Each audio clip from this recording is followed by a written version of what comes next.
Kumusta vlog? Kamakailan ako ay nag-try mag-tune ng karburador sa highway.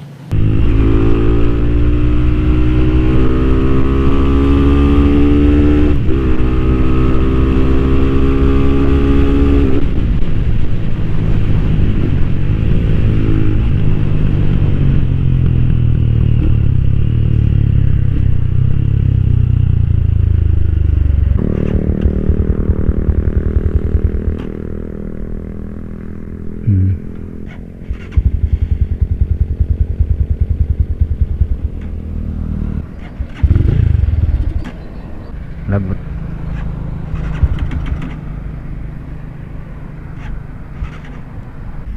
Bald float.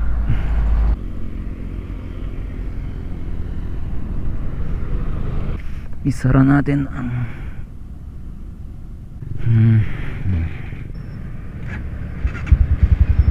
nangyari ay nalunod siya dahil sa filter. Under pa rin tama ba? Teka lang, kinakapos yung gasolina ko. Ba't naman under pa rin?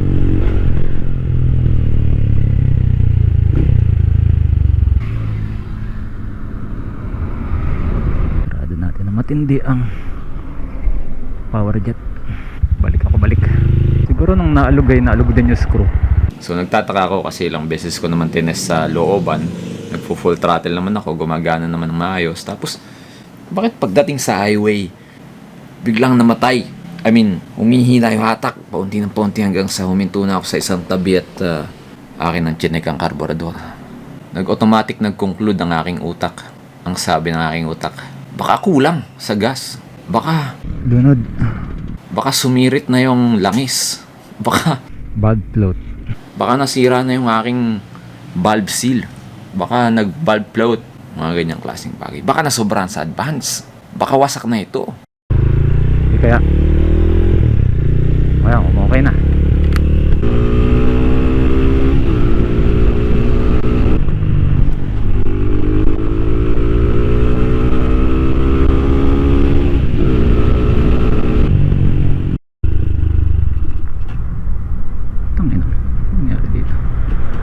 Ubusan ba ng gas yung karburador? Modify pa more, James. Ay! Nakasara. Tanga, ba't nakasara ito? Saan ako nagkamali?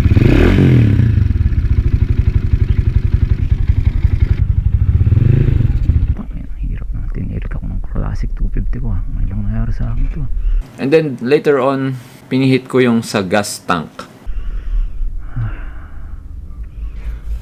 ng kaunti dahil thinking na baka sobra or lunod sa gas. Kinuntian ko pa lalo, no?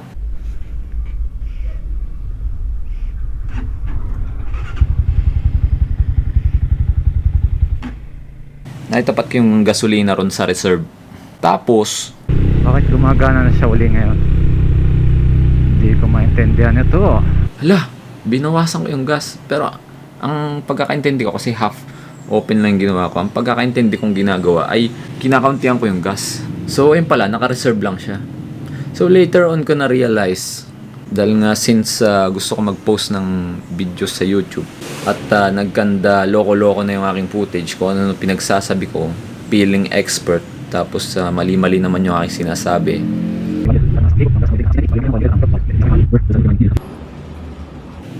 Later on, na-realize, wala palang laman yung tangke. So, napaka-inspiring na ating story, ano, mga kaibigan. So, feeling experts ako sa YouTube nagsasalita sa aking GoPro. Tapos, later on na-realize ko, mali lahat. So, kailangan ko i-cancel yung aking vlog.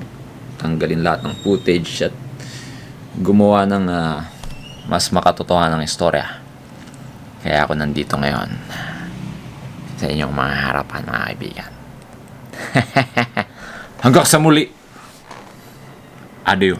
Isa na naman to sa aking mga vlog na hindi ko i-upload. Or baka pwede ko ulit subukan yan.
Okay, next episode mga kaibigan. Paalam.